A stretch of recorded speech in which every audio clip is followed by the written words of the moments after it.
Shalom, shalom, my beautiful people, friends, family. Much love. What is up? How are you guys doing? It is the beginning of a work week, and I hope you guys are all well. Hope you guys are all blessed. Hope you guys are all baraked. It has been a amazing endeavor as I get to spend time with all of you guys as we get to read scriptures, and I learn a tremendous amount from everybody as we are going through scriptures and as we dive deeper into scriptures. And this is what we're doing today. We are reading into the book of the Nazarene, and we're reading it out of Yah Scriptures. And Yah Scriptures is the greatest English translation you will ever find anywhere. And we just popped another order in for another 23 scriptures into our brothers and sisters in chains. And so these books are going in mass into the prison system. And every one of these books that goes in, it becomes a light within the actual prison system, because everybody looks at the guys that are reading this and everybody has questions and everybody wonders. They look at the front of the book and they're like, what is this? What is these symbols? What do these things mean? And so all of these brothers and sisters that are working to be Torah keepers, that are working to be law observant people, can explain that this is the name of our Creator. This is Yahuwah. This is who we have. This is why all of these other translations are very much useless when they've taken out the name of our Creator and have put in a pagan name, a title, over 7,000 times just for the word Yahuwah alone. And then all the other times where they have pulled out our Messiah's name, and our Messiah's name is not Jesus. His name is Yahushua. Some say Yeshua, some say Yahshua. It is all the same form of the exact same name. And so, guys, for those who are able to help us out, we are always looking for stamps. We are continually getting stamps. Before Shabbat, I had to pop down another $70 in stamps for Arkansas, for Texas, and for Florida. And so we got stamped up and we're able to send and receive these letters to these brothers. And we are stuffing these letters full of Torah commands and precepts of our Creator. Now, if you guys are not Torah keepers, or this is the first time you guys have ever listened to this, wherever it is you listen to this, we are all over the place. We're a couple different YouTube channels. We're on Odyssey, we're on Rumble, Telegram. It's all over the place. So if you have never ever heard of the Torah is the first 5 books of scriptures: Genesis, Exodus, Leviticus, Numbers, and Deuteronomy. And inside of those 5 books, you will find the heart, mind, and soul of our Creator. How He wants us to live, how He wants us to operate, how He wants us to do business, how He wants us to raise families, how He wants us to treat others. It's all in there. Not even that, not only that, there's also all our dietary guidelines. And the dietary guidelines are absolutely amazing things, because without them, we would be eating roadkill, we'd be eating pig, we'd be eating lobster and shrimp and all of these things that can make us very sick. And so our Creator has given us a set of rules and regulations that if we follow them, not only do we have a better life and a healthier life and a life with meaning, but we also have a shot at the kingdom to come.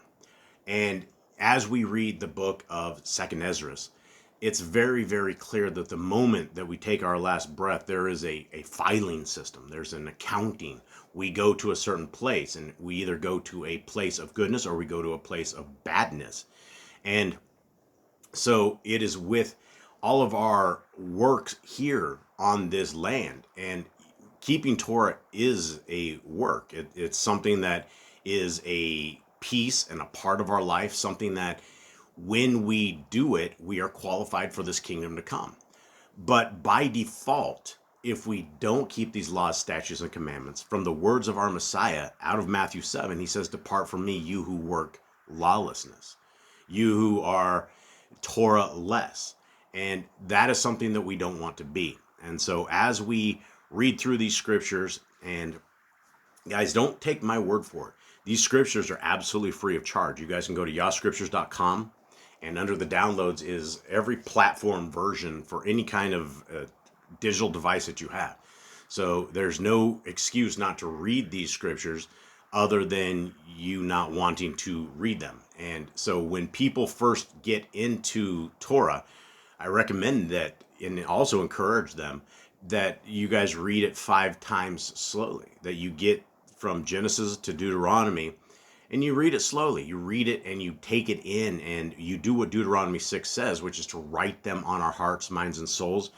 We talk about them when we get up. We talk about it when we go to bed. We have it on our doorposts. We have it on the gates of our house. It is something that we impress into our children. It is that important in the eyes of our Creator that we understand these and walk them and do them, that He's given us these precepts to do them. So guys, thank you for joining me. Thank you for being part of this reading. We are into the book of the Nazarene, and we are cruising almost to the end of it, but it's still a big one. This is the very last book in the book of the Nazarene, and we are to the point where they are getting ready to crucify our Messiah. They are getting ready to put him on the stake. And so for those who have not read with us, and if you guys want to get caught up on this, you can definitely get the free versions and download those and you read the book of the Nazarene. It's a beautiful book. So let us begin into this.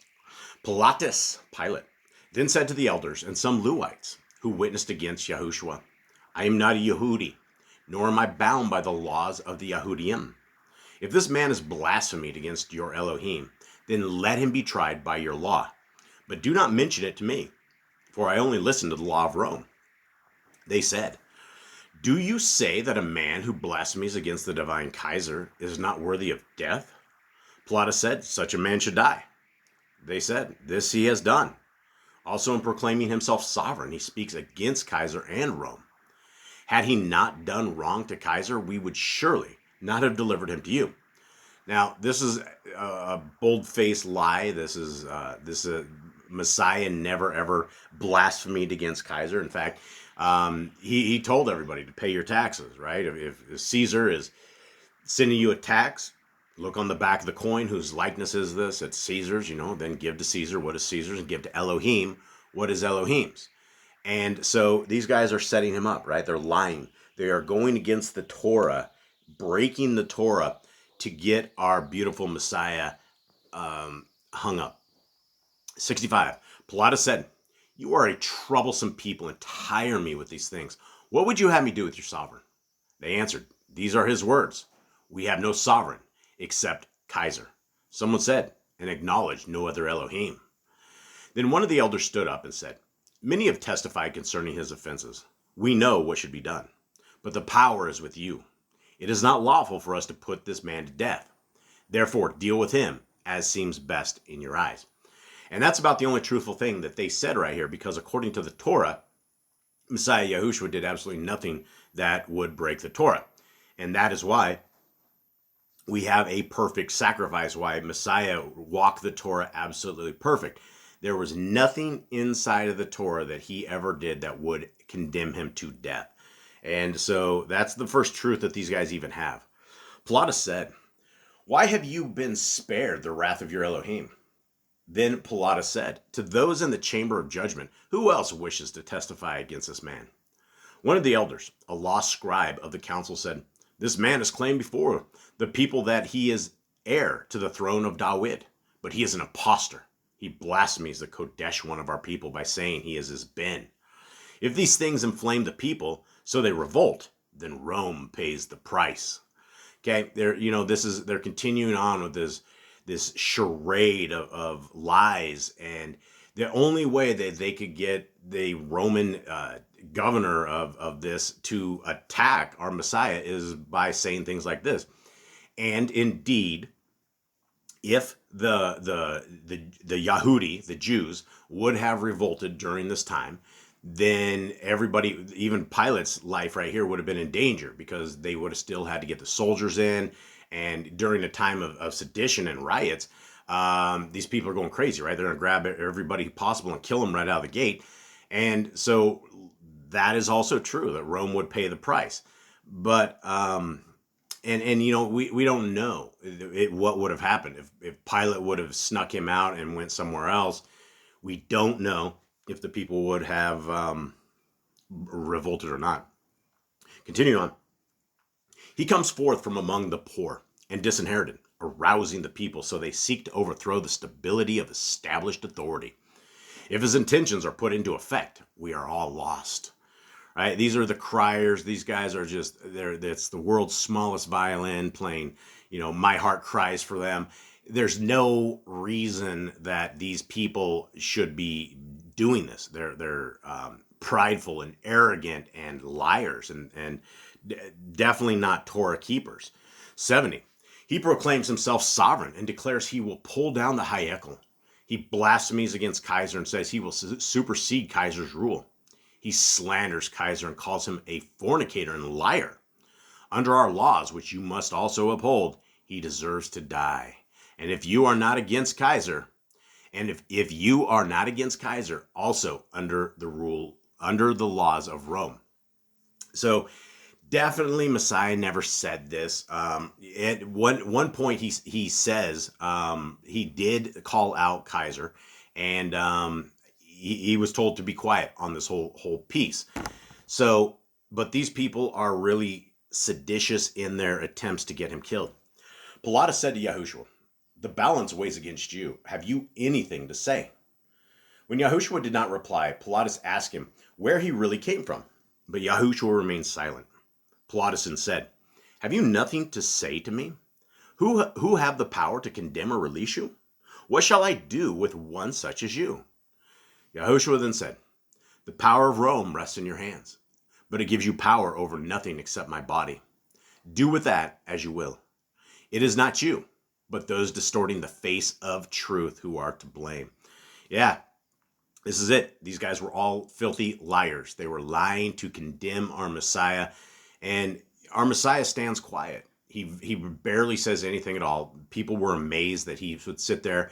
And anybody that's under a condemnation like this, they're going to say, hey, these guys are liars. These guys are filthy liars. This did not happen. Messiah wasn't fighting for his life. He was allowing the will of his Father to continue on.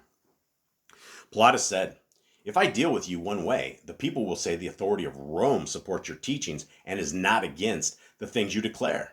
They will say your claim is diadem is upheld, and may even say you are preferred to Kaiser. If I do this, I will certainly be called to account. For am I not the hand of Kaiser whom you blaspheme and decry?" Yahushua said, "I call men to a reign which is not yet of earth." And this is all part of it, right? There's something huge in this particular sentence, right? The reign of Elohim is going to be it's huge city, Mount Zion, the new Mount Zion city. The city of Elohim is going to descend, the New Jerusalem. It will descend upon top of Mount Zion, and it is going to be an incredible, amazing thing to see when the city comes down. And Messiah very much clearly says his reign, which is not yet of earth. So a lot of things that we can get on this is that Messiah is coming to reign. He's coming to reign in New Jerusalem. All these people that have this fake rapture or going to heaven, or we're going to get out of all this mess. We're not going to be suffering anything. That's all a scam. It's all part of the Christian religion, which is a full-on scam. Pilatus said to Yahushua, "No one is compelled to speak on his own behalf." Then to the others there he said, "Clearly this man is not guiltless concerning Kaiser, but will any here speak for him?" Then one of the Parashim stood up and said, "Many could speak for this just man, but have decided their duty lies elsewhere. We are an unbending people, sometimes overconcerned with righteousness, but mercy and justice are not least among the things we uphold." They are an unbending people. They are a stiff-necked people. From the days of old to the days of now, they are a ruthless. They are just a ruthless people. And where are the people that are fighting for Messiah? What wrong has this man done to Kaiser? He has uttered words which are no more than a breeze from the lips. And surely one so great as Kaiser can withstand even the greatest tempest. If Kaiser be man, then words would hurt him. But we are a people, knowing nothing man can do will harm the highest divinities. Therefore, we could be less cautious than others. The greater they are, the more they tend to overlook the many weaknesses and failings of men. You who know the greatness or smallness of he for whom you are the mouthpiece can incline towards one less knowledgeable in such matters. If you are a worthy representative of Kaiser, you will uphold his greatness and reveal his indulgence to us. As to whether this man be Hamashiach or the deliverer, such questions can only be meaningless to Rome. For even we Yahudim are not in accord as to who they are or what they will do. Plautus said, you are a perverse race, over-concerned with unworldly things, and ensnaring yourselves in your own net of goodness. You cannot even agree on the dates of your own festivals or the nature of your Elohim. Huge stuff, right? We as Torah keepers out there, everybody is on a different Passover, right? You have some people that are on the Zuz calendar. You have some people that are on the Zadokis. You have some people that are that just go straight off the equinox, and it aligns a little differently. And what I have said and what I will say again is find your calendar and stick with it to the very best of your knowledge. If you are sitting constantly fighting over the calendar and not observing the calendars, then we're not in sync. And there's these Torah keepers out there that condemn the people, and they're like, if you're not on the right calendar and Messiah comes, you're going to be left behind. You're not going to make it to the wedding rehearsal. And I believe that is a lie. I believe that is pride and arrogance that comes before those who say such things, because even back then, you cannot even agree on the dates of your own festivals or the nature of your Elohim, right? So these guys were struggling thousands of years ago at this same thing.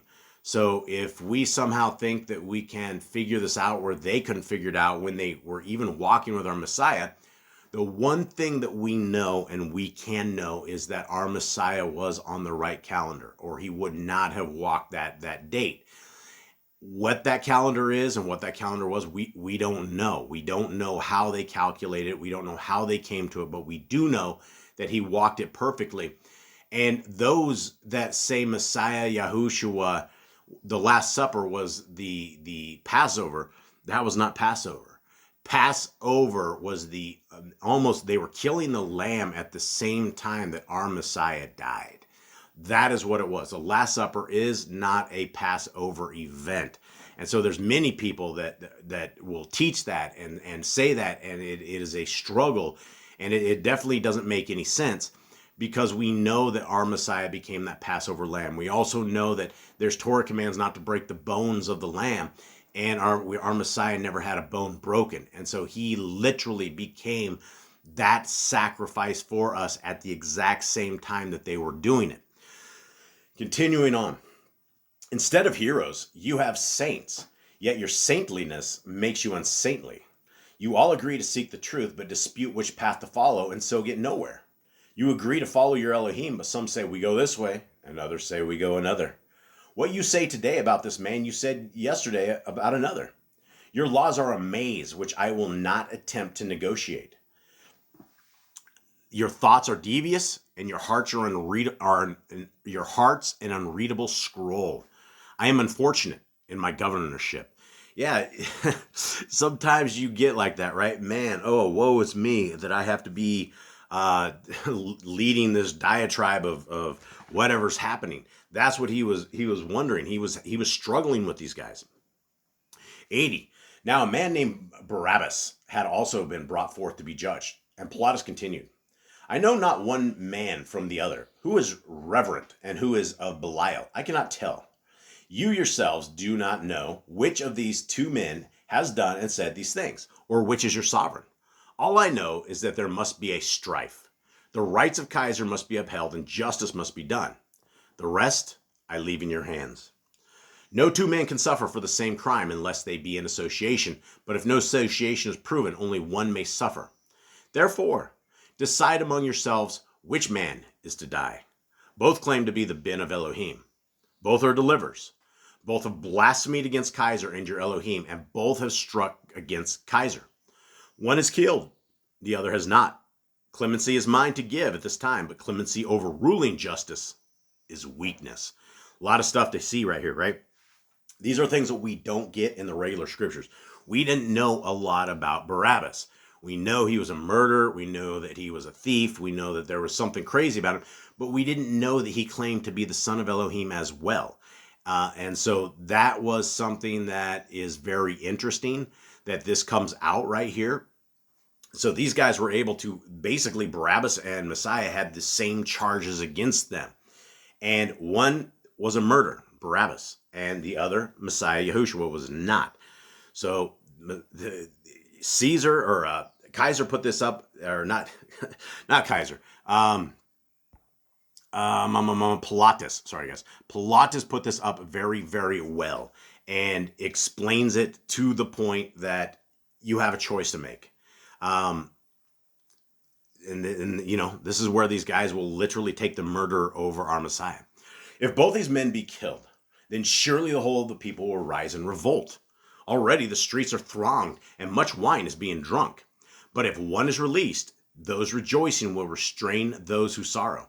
It will also divide the people who are otherwise might act in accord. If one is truly the Ben of Elohim, then the Father will not desert his Ben. So it would not be wrong to condemn him, for thus too will be saved. Responsibility for restraining bloodshed now lies with you, and already the people outside are in a riotous mood. Therefore choose between the two men. Both have the same name, but one is called Barabbas and the other Baharetz. Choose which shall be condemned for these crimes and which shall be released. Then announce it to the people. Pilatus said, I will condemn the one claiming to be sovereign of the Yahudim, for this is a crime against the peace of Kaiser. You tell me which he is. So all the elders of the Yahudim went out and consulted among themselves and sent heralds among the people. Yahushua remained calm and unshaken, though he had been 3 hours in the judgment chamber. When consulting among themselves, one of the elders said, one dies and one is saved. Let us be sure we save the one who will deliver us.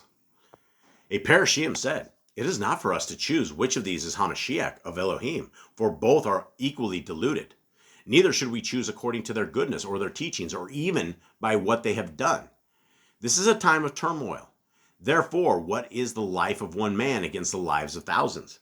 For surely this number will die if there is a revolt. Which will appease the people by his release, and which will cause less strife if he dies? May the Most High Elohim help us to choose wisely, and may he show compassion on the one who must die. Whichever dies is the Savior of many, and so who are we to condemn him otherwise? Let the other be the bearer of our sins, and we will cast him out from among us. Huge stuff, right? You know, they make all these excuses that, oh yeah, the guy condemned, he will, you know, he'll save many. And what they're looking at is they're looking at the people that are all drunk. They're all drinking wine. They're all out there partying. They're all in the Passover season. And now they're being seditious. They're being ready to rise up. And so their excuse is that, hey, either one that dies is okay because if he is the son of Elohim, then Elohim will come and save him. But either way, they're going to deliver us. 87. Then some Lewites went and addressed the people thronging about, and they shouted, crucify the sovereign, save the deliverer. But all were not in accord, and there were many disputes. Then the elders went back to Pilatus and said, release Barabbas. Now when Yehuda saw what had happened, he was exceedingly troubled, for he had hoped neither Yahushua nor the other would suffer more than confinement over the festival period. He was therefore filled with remorse. He sought to return the silver to the Hayekel treasures, throwing it before them, saying, I have betrayed the innocent. They said, it means nothing to us. Be it on your head, not ours. When they told the Kohen Hagdol about the matter, he said, the money is tainted and cannot be put into the Hayekel coffers. So at some point, these guys are like, well, you know, we can't do it like this or that. And, you know, they're so wishy-washy about what they can and what they can't do. When they told the Kohen Hagdol about the matter, he said, this money is tainted and cannot be put into the Hayekel coffers. So they used the money to buy a plot in the clay field used by potters, and it was used for the burial of strangers, having no kindred. Then after putting his house in order, Yehuda hanged himself from a ledge. Pilatus ordered that Yahushua be scourged after the custom of Rome and delivered him to the army for crucifixion. And it was about the 6th hour. The soldiers took him to a small court where by custom men gathered who took pleasure in tormenting the condemned. They danced before him, spitting and mocking. A victor's crown was plaited from thorn bush, and he was beaten with burning weeds. Placing a soldier's scarlet mantle on his shoulders, they bowed before him in mock homage, saying, "Hail, you great sovereign of the Yahudim." Others covered their eyes and struck him, saying, "Now, sorcerer, tell us who hit you then." He was pricked with reeds, and the mockers made sport with him in many ways. Now, guys, being handed over to a bunch of bloodthirsty soldiers of Rome is a bad, bad thing. Nothing good would ever come of it. These guys are as ruthless of people as you will ever find. And there's stuff in here that we hear about, right? The burning weeds, beaten with burning weeds. We knew about the crown of thorns. We knew that people were striking him, but this was, as he had already gone through enough, and now he was being beaten, scourged. And, scourge is a bloodletting event. It is one of the reasons that Messiah died as quickly as he did when he was hung up on the stake, because he was already low on blood. He was very weak. He was just beaten to a pulp. And it's a sad shame. It is a sad, sad thing that literally the Son of the Most High had to endure this kind of madness at the hands of the people that are supposed to be children of Elohim. Continuing on. When the cruelty was over, the soldiers stripped off the scarlet mantle and replaced his tunic, taking him away to the place of execution. Because of the scourging and other sufferings, Yahushua was unable to bear the stake he carried. And a man named Shimon of Kyrene, a stranger from Africa, just come by the way of Joppa, was forced by the soldiers to carry it. A crowd followed, among which were many lamenting and wailing women. Yahushua turned to them and said, "Daughters of Jerusalem, do not be sorrowful because of me. For I approach the door of a greater Kai.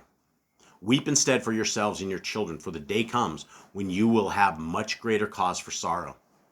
If these things are done while the tree is green and full of life, what would they not do if it were old and dry?"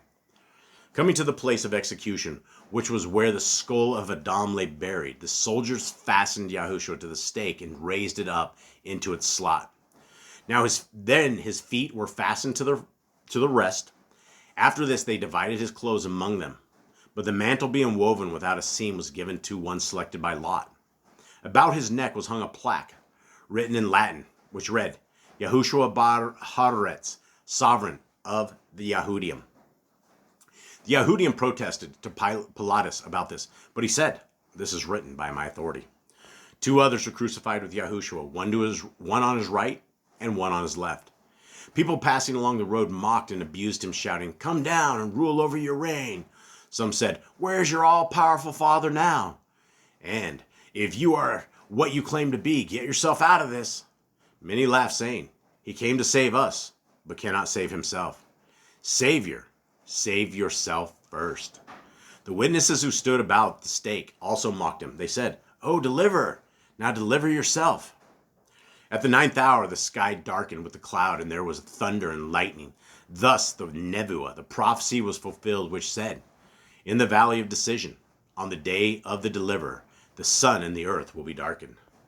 Then Yahushua began to speak the words of David, and later said, "My Elohim, do not let your power drain away from me." Some standing nearby said, "Listen, he is calling on Eliyahu." Another said, "Let us see if Eliyahu will come and take him." A man with a sponge soaked in vinegar and dewed and raised it to the lips of Yahushua, but he turned his head away. Then some said, "He is ready to give up the ruach." Now, what this was, the vinegar and dewed was a painkiller, essentially. It makes the pain a little bit less, and Messiah denied it. He didn't want any of these the drugs. He did not want anything to make it easier. Continuing on, 102. Yahushua opened his eyes and said to those who stood near, "It is nearly over." Manilus, the centurion who stood facing Yahushua, said, "Truly, this is a man." Then someone shouted, "It is over." And there was an outbreak of wailing from the women. So it's interesting timing that a lot of people just celebrated Easter yesterday, the satanic holiday that is not Pesach. It is not anything that we were ever told to do. all these different religions. You have every religion, Catholicism, everybody has Easter Sunday, Istar, right? You're calling upon a pagan name. And it has nothing to do with that. It has to do with the death, the burial, and the resurrection of our Messiah. And our Messiah right here became this same Passover lamb that we are told to keep on Passover. And so all of these appointed times that our Creator has given to us, the blasting of trumpets, right? Yom Teruah, that more than likely that was September 11th, right? You wonder why they ran their hoax on September 11th in the United States and did what they did, right? It was just to take the eyes off of any potential people celebrating the birth of our Messiah. And so here we have yet another appointed time. And all throughout our Messiah's life, he fulfilled these appointed times. He became the pieces of this. Now, what's interesting is that in the temple when Messiah died, it ripped from the temple, the veil between the ark, it ripped from the top down. And the signifying of this is that the duties of the Levites were over. The reason that we had the Levites as an intermediary between our Creator and us is over. Now we have a Messiah. We have a real priest. We have a priest that doesn't have to atone himself for sin because he walked the Torah perfectly. And so now we have the Hebrews 8, we have the covenant from Hebrews 8, and we also have the Melchizedek priest that comes from the book of Hebrews. And Hebrews describes our Messiah very, very well in his role, in that we have a leader, we have a priest, we have a sacrifice, we have the one who came and did it for us, and he will come back and he will set things straight and he will rule from the top of Mount Zion in the New Jerusalem. But he's not going to be a ruler for the people that are disobedient. He's coming to bring the Torah keepers to his kingdom. And this is the only way that we are qualified, by keeping these laws, statutes, and commandments. There's no other way. Throughout scriptures, all these people with the once saved, always saved, asking Jesus into your heart, that doesn't exist in scriptures, right? There's no such place that we're told that we need to ask Jesus into our heart and have Jesus ask for forgiveness for stuff, right? This is the same thing the Catholics do with Mary. They take her and make her an intercessory, and then they have these guys, these Catholic priests will tell all their guys, like, don't worry about your sins are forgiven. But they don't have authority to do this. They don't have any kind of power to forgive sins of man. And so we have one Elohim, and we are told to pray to our Elohim in the fashion of, our Father who art in heaven, hallowed be thy name. So guys, with that, much love to everybody out there. We're going to make it through the book of the Khalidi one of these days. So thank you for everybody that makes it to the end of these. I really appreciate y'all. Much love to you. Have a wonderful week. Till we meet again. Shalom.